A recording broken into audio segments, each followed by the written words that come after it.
السلام علیکم۔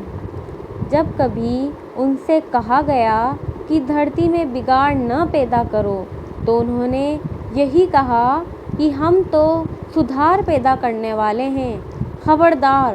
حقیقت میں یہی لوگ بگاڑ پیدا کرنے والے ہیں، مگر انہیں شعور نہیں ہے۔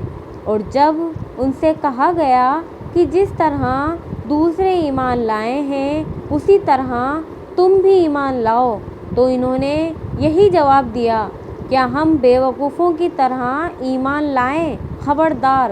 سچ تو یہ ہے کہ یہ خود بے وقوف ہیں، مگر یہ جانتے نہیں۔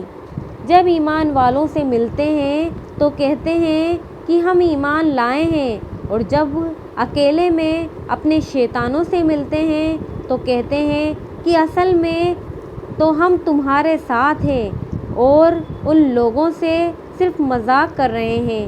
اللہ ان سے مذاق کر رہا ہے، وہ ان کی رسی لمبی کیے جاتا ہے اور یہ اپنی سرکشی میں اندھوں کی طرح بھٹکتے چلے جاتے ہیں۔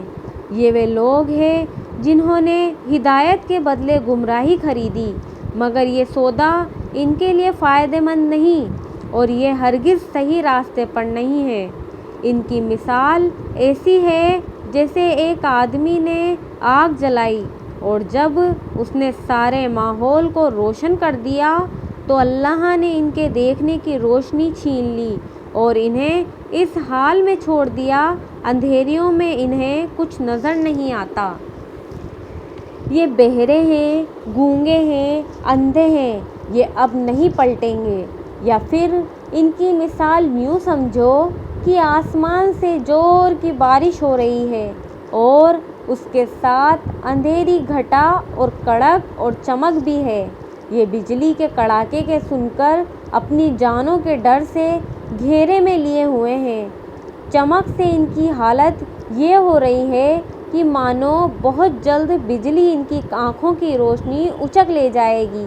جب ذرا کچھ روشنی انہیں محسوس ہوتی ہے تو اس میں کچھ دور چل لیتے ہیں، اور جب ان پر اندھیرا چھا جاتا ہے تو کھڑے ہو جاتے ہیں۔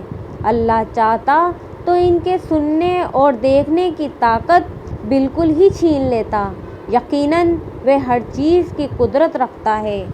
لوگو، بندگی اختیار کرو اپنے اس رب کی جو تمہارا اور تم سے پہلے جو لوگ گزرے ہیں ان سب کا پیدا کرنے والا ہے۔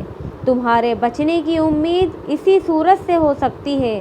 وہی تو ہے جس نے تمہارے لیے زمین کا فرش بچھایا، آسمان کی چھت بنائی،